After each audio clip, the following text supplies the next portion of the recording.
Ever get that feeling like someone's dodging a question? Oh, yeah, all the time. Like they're talking but not really saying anything? You're left wondering, like, what are they even trying to say? Exactly. You just want them to get to the point already. Well, that's what we're diving into today.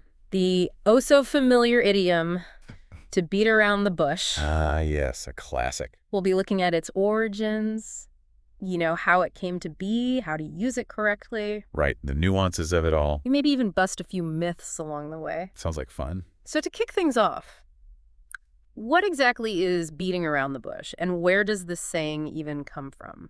Well, the phrase itself actually gives us a pretty good image. It goes back to medieval hunting practices, Okay. when hunters would literally have their assistants beat the bushes. Really? Yeah, to flush out any game hiding inside. So they didn't, like, face the animal head on? No. They used this indirect approach to kind of force it out into the open. So the idiom comes from that, like, avoiding direct confrontation. Exactly. Just like those hunters avoided a direct encounter with their prey. That's a cool connection. Isn't it? So basically, someone who beats around the bush, they're creating a kind of verbal smokescreen. Exactly. They might use vague language or change the subject. Right. Or go off on tangents to avoid the real issue. Yep. Spot on. Okay, so this can get pretty messy in everyday conversation. For sure. But is beating around the bush always a bad thing? Well, that's a good question. While I generally advocate for clear and direct communication, Right, of course. there are some nuanced situations where a less direct approach might be more appropriate. Like, imagine giving sensitive feedback or navigating a culturally delicate situation. Oh, yeah, that makes sense. Sometimes a bit of finesse can help preserve relationships. And avoid unnecessary conflict. Exactly. It's about finding the right balance between honesty and diplomacy.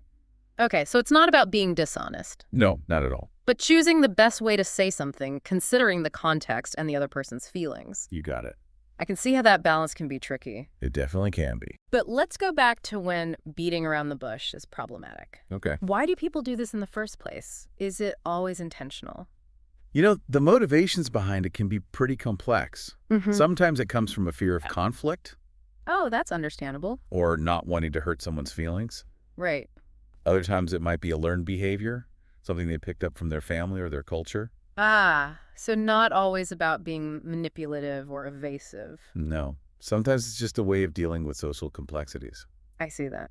Makes sense. It's important to remember that people communicate in different ways. Yeah, for sure. And those differences can sometimes lead to misunderstandings. Definitely. But even if it's unintentional, beating around the bush can be frustrating for the listener. Oh, absolutely. It's like, come on, just get to the point. Exactly. Like, how many times have we all thought that? Countless times, I'd say.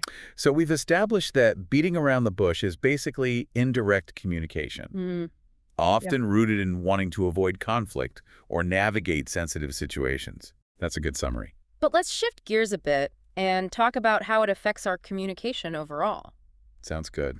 So one of the biggest downsides is that it can lead to miscommunication and confusion. Right. Because when we're not clear with our words, the message can get lost. Exactly. The other person's left trying to figure out what we really mean. And they might not get it right. Exactly, which can create all sorts of problems. Oh, yeah. Missed deadlines, hurt feelings, even arguments. And not to mention the damage it can do to trust. Absolutely. If someone feels like you're always avoiding the truth or sugarcoating things, They might start questioning your honesty. yeah, and your reliability. So it's like this vicious cycle. You beat around the bush to avoid conflict in the short term. But it ends up causing more problems in the long run. Exactly. And that's why it's so important to be aware of this tendency. And to develop strategies for communicating more directly. Which is exactly what we'll be looking at next. But Yeah. first, for you, our listener, think about a time when you've encountered someone beating around the bush. Yeah, give it some thought. How did it make you feel? What happened as a result? Keep those experiences in mind as we continue, because we're about to explore some practical tips for handling these tricky communication situations. It'll be interesting to see what we come up with. It's interesting, we've been talking about beating around the bush with words. But Yeah. are there any, like, nonverbal cues that someone's doing it? Oh, absolutely. I think we've all seen it. Like when someone's body language just screams avoidance. Right, even if their words are super careful. Exactly. Like fidgeting, avoiding eye contact. Oh, yeah, or even, like, subtly shifting their body away from you. Like their body's giving them away. Totally. Sometimes those nonverbal cues can be even more telling than what they're actually saying. So paying attention to those can be really helpful in tricky conversations. For sure, it's like an extra layer of insight. Okay, so we've talked about why people beat around the bush Mm-hmm. and the nonverbal signs. But how can we communicate more directly, even in tough situations? Ah, that's the big question. Yeah. And the good news is it is a skill. You can learn it and get better over time. Okay, so how do we start? One of the most important things is to be mindful of our intention. Like, are we trying to be helpful, kind, assertive? Right, so knowing what we want to achieve. Exactly. And then we can choose our words to match that. Makes sense. What else? Be specific. Instead of vague statements, try using concrete examples and clear language. So instead of saying, I'm not sure I like that idea. Right. You could say, I have some concerns about how realistic this part of the plan is. Gotcha. The more specific, the less room for misunderstanding. Exactly. And of course, active listening is key too. It's not just about speaking clearly, but really hearing the other person. Taking in their words, their tone, everything. Absolutely. It's about creating a space for open and honest dialogue. Where everyone feels heard. Exactly. Now, for our listeners, I bet some of you are thinking, what about when we're the ones listening to someone beat around the bush? Yeah, that's a good point. How do we handle that? Without being rude, but still getting a straight answer. First step is to just acknowledge what's happening. Gently call out the indirect communication. So we could say something like, I'm sensing some hesitation. Is there something you're uncomfortable talking about directly? Exactly. It's about giving them a chance to be more open with you. And sometimes just saying it out loud can change things. Often it does. But what if they still won't give a direct answer? Do we keep pushing? It's a balance between being persistent and respectful. Right. If they're really not budging, it might be better to talk about it another time. Okay, so know when to push and when to back off. Exactly. And sometimes reframing the conversation can help make it less threatening. How do you mean? Instead of a yes or no question, ask for their thoughts or opinions. So instead of, are you on board with this plan? You could say, what are your thoughts on how we could best tackle this? I like that. It encourages them to open up without feeling pressured. Exactly. These are great tips. It's Yeah. like a whole toolkit for better communication. The more we practice these skills, the better we'll get at handling those tricky situations. Definitely. Now, I know we've been focusing on individual interactions, but I'm curious, how does beating around the bush play out in society as a whole? Ooh, that's an interesting question. Think about how we talk about sensitive topics. Like politics or religion? Yeah. Do we have open and honest conversations? Even when it's uncomfortable. Or do we just avoid the tough stuff? Exactly. It's like we're all tiptoeing around those metaphorical bushes. Afraid to really confront the issues. And that avoidance can have big consequences. Like what? It can lead to polarization and misinformation and a breakdown of trust. So it's not just a personal problem. Right. The same dynamics that happen in our conversations can affect society as a whole. And make it harder to solve important problems. Exactly. That's why it's so crucial to create a culture of open dialogue. Where we can hear different viewpoints. Even when it's hard. Like we need to all agree to ditch the bushes and step out into the open. Love that analogy.